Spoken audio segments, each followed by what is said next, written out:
Hey guys, and welcome to Cube World. My name is Hollow and I'm playing my warrior, my main character today. He's a level 64 warrior, in fact also named Hollow, and I've got 10 points in War Frenzy. War Frenzy basically gives me a buff last 10 seconds, makes me red, and for those 10 seconds every special attack, which is my right click, the power attack that uses my MP, is pretty much instant.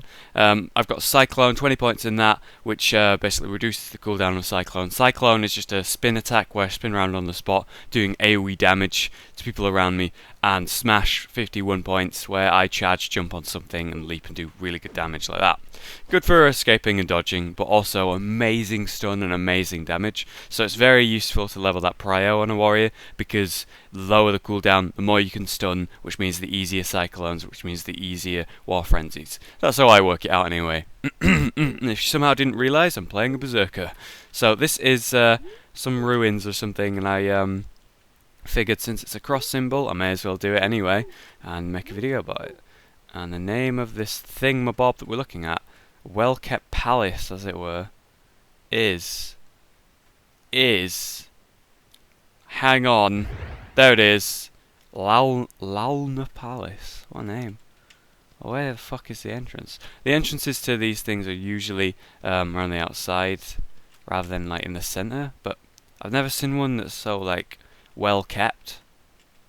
Or they're always kind of run down or dark, mysterious.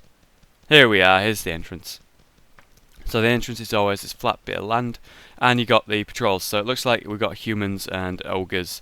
As you can see on my map, very, very closely, I'm actually not any close anymore, but I did see it. The boss is somewhere over here.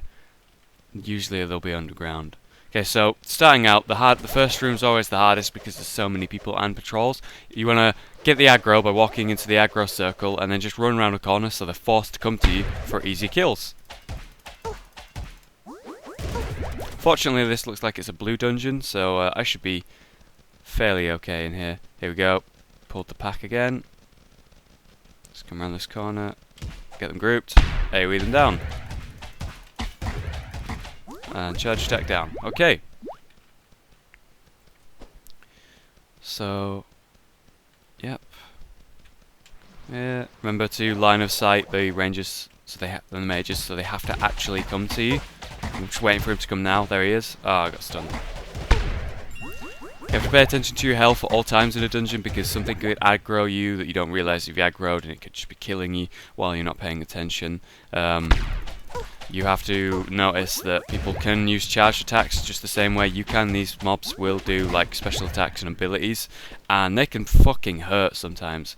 All around dungeons you're going to have these tables and like drawers and stuff, and they have stuff on them that you can actually loot. I don't know what the purpose of the candles are. Maybe atmosphere, just you know, inside the dungeon.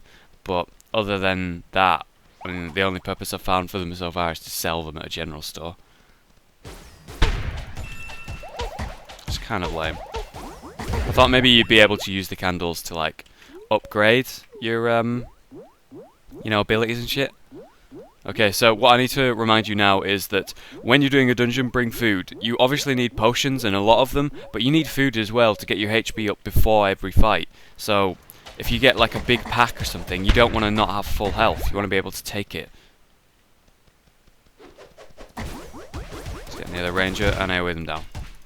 I always kill the mages or the rangers first because they're the most pesky. They seem to do the most damage, I think.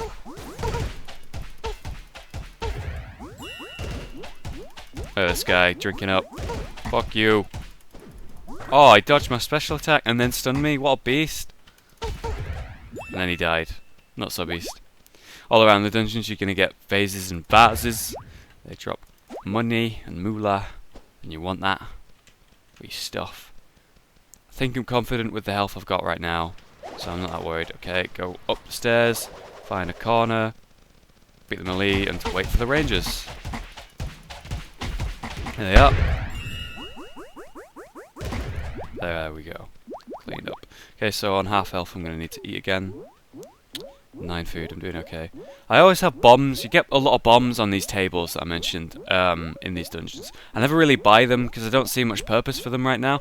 Sure, you can like clear paths while you're in mines and stuff, but other than that, I don't see much purpose apart from killing yourself when you're stuck.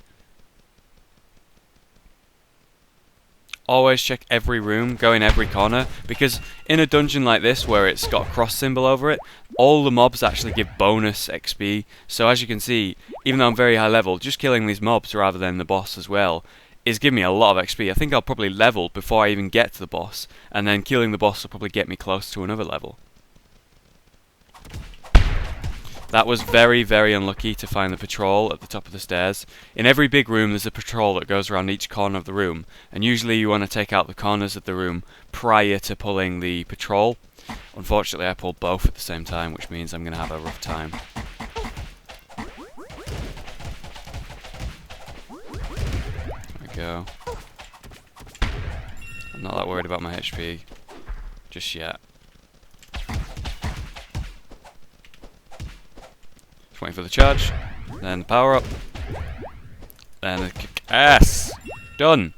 So you just have to basically know your abilities, know your damage well, and if you think you can't take more than one pack, fucking be careful not to take more than one pack. Take your time with it. You don't need to risk anything. Just take your time with it. It's going to slow you down if you die, and so the priority you should have is to simply not die. I know it sounds obvious when I say it, but you know, when I'm doing this with my friends and stuff, like harder bosses, harder like dungeons, they just pull everything and then we die constantly. It happened to us a lot, and I get very infuriated. So as you can see on my minimap, there's actually a skull now. That's because I'm in range. So it looks like it's in this tower here. So I think I'm going to clear this one here, so I get all the XP and then make my way to the final room.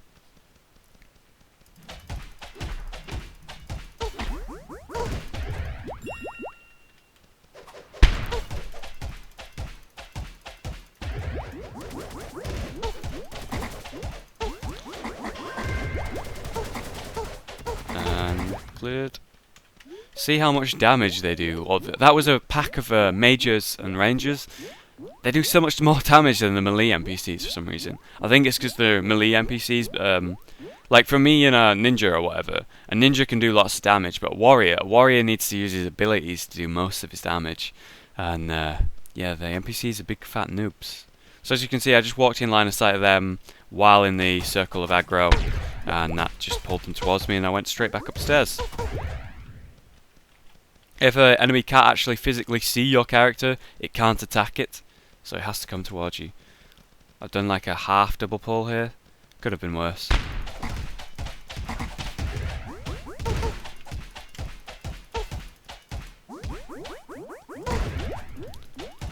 There we go.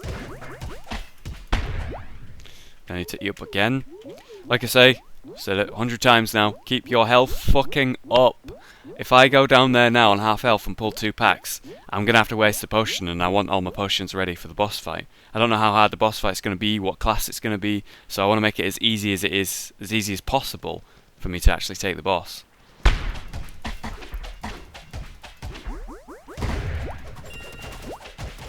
And that's where I fucked up. I actually went down the stairs too far and pulled an extra bit of the pack, which unfortunately means that they can wreck my ass. Fortunately for me, this is a blue dungeon, which means that it's basically a little bit for my level, as it were, and that means that I'm going to have relatively easy time. So I'm only really having to use my charge attack. I'm saving my Cyclone and War Frenzy for the boss, because those are the longer cooldowns. Final ones in this room. I actually just leveled up from that. Sweet. Free food and items and a vase. How do you say vase? Vase? Vase. I say vase, then say vase the other times. I don't know why. I just change. I like to. Right, so we finished everything bar the final tower, so let's take down that final tower. Just one mob pack. Piece of piss. You asshole. You see how I was shoving him towards the other so I could AoE them at the same time? Fortunately, apparently took fuck all damage there. Right, here's the boss. In every boss room in a dungeon, there's always a patrol. Pulling both at the same time is the key way to dying. So, I'm trying to spot where it is. Holy shit, there isn't one. This is the first time this has happened. There's no patrol in this room. What a weird dungeon. Okay, so it turns out it's blue, so this is going to be a piece of piss for me. So I guess I'll just tell you the strats I do during actual boss fights. So pay attention to health potions. Make sure you've got enough, because you're going to need enough. And yeah, I've got more than enough, 11. So I'm just going to jump into it. So I'm going to start by jumping in and stunning him, and unleashing a special attack with War Frenzy. Then immediately get my MP bar straight back up with a Cyclone that instantly gives you full MP, then do another one, then auto attack as fast as I can to get another instant attack off. So that should do absolute max damage as fast as I can, especially 2 one-handers. So here it comes into play. So we're starting with a stun, and I fucked it up so bad. I'm so ashamed of myself. I jumped over it. I'm just gonna back out of that. Just try again. There we go. Right. War Frenzy, instant stunning. Cyclone for instant MP. Instant special attack, stuns it again. Another special attack that's instant. Waiting for the stars above its head to come off so I can stun him again. There it is. See how my HP just drains when I'm not paying attention. So when you're killing a boss, it's important to stun it constantly. And the only times you can stun it is when... See how there's the stars above its head are on it still right now? That means I can't stun it again until those stars are gone. Now the stars are gone again, I can stun it. See? Pretty simple. And now I'm just going to zerg it down because it's pretty much dead. There we go. Pretty fucking easy once you get the gist of a dungeon down. You just have to understand how they work. And be careful. There's no extra loot in the boss room as well, which is really weird. Very weird. You usually get loads. It's all garbage. Right, so I actually have 4 like high-level things given to me by my friends from their experiences that I save, and now I can actually use the amazing chest. So check that bad boy out. Purple epics. Oh yeah. Right, I'm just gonna move that so it's back to these 3 for when I can put them on. I don't really use the shield too much, but I can do if something's particularly difficult for soloing. Okay, so there's your first dungeon guidey thing. I hope you enjoyed. Let me know if you enjoy this kind of thing, and hopefully you learnt something. And if you think there's something about a dungeon that I haven't said in this episode, then let me know in the comments, and maybe it makes it into the next episode, or you just help someone out. So cheers guys, have a good day, and see you next time.